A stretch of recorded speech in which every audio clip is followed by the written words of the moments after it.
তোমার অভিমত শুনি। মেনে নেব না তো কি করবা? স্ট্রাইক করব প্রতিবাদ আবার ফিলের থেকে আমার খাবার দাও আবার ভাত খাবো তবে আজকের দিন আমার দায়িত্ব নিতে হবে। নতুন করে দায়িত্ব নিতে হবে যে সন্তানের দায়িত্বটা তোমার বুঝতে হবে ঠিক মতো।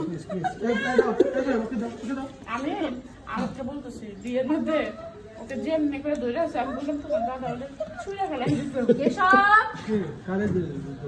আরে উঠবে যে ঝামেলা পাইবো বাবা বাবা শোনো, একটা মেয়ে জন্মদান করছে, বাবা হিসেবে তার দায়িত্ব পালন আবার কই গেল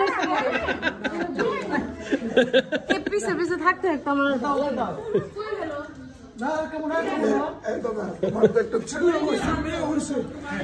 ওদের সাথে তোমার বাইন্দা রাখা দরকার। ওদেরকে বড় করছো তো তুমি। বড় করলাম তো এই যে এত কেমনে বড় হয়েছে এত বড়?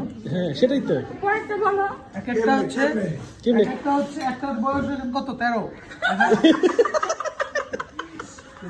বয়সও করতে পারলাম না। আচ্ছা আরেকটা বলো আরেকটা 9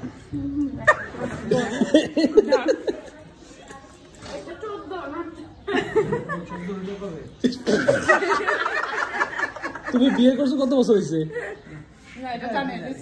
আমার ওটা বলে না।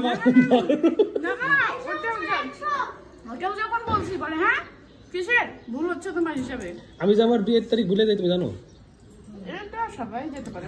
এই দেখ, আমি দুনিয়া সব কিছু ভুলে যাই, দুইটা জিনিস ভুলি না। কারণ ওই দুইটা জিনিস যদি ভুলে যায় পরের দিন থেকে আর আমার ঘরে ভাত খাওয়া চলবে। কি বলতো? তোর জন্মদিন, আমার ওর জন্মদিন আর বিবাহ বার্ষিকী। জানি না আমার জন্মদিন কবে, কি তোমারটা 15 জুলাই না? জুলাই মাসের 3 তারিখ। মানে কৃত্রিম না মনে রাখছে, প্রাকৃতিক ফেসবুকেও দিছে 15 জুলাই। ফেসবুকে জানো তাই 15 জুলাই না, আমার ইয়েতে জানুন জোটা 3 জুলাই। চল চল চল তাতে চল। তো তুমি আমার কাছে শুনবা না, আমার শোনা দরকার কি? তোমার জানে পরে তো কইবে যে আমার থেকে শুনে একটা অবস্থা হয়, তোমার দিদির হলো 14 তারিখ 4 তারিখ লেখে বলে 14 তারিখ, আমি ভুলে যাই। চল চল চল চল চল টাকাই দিতে না বেটা আমাদের। নে নে নে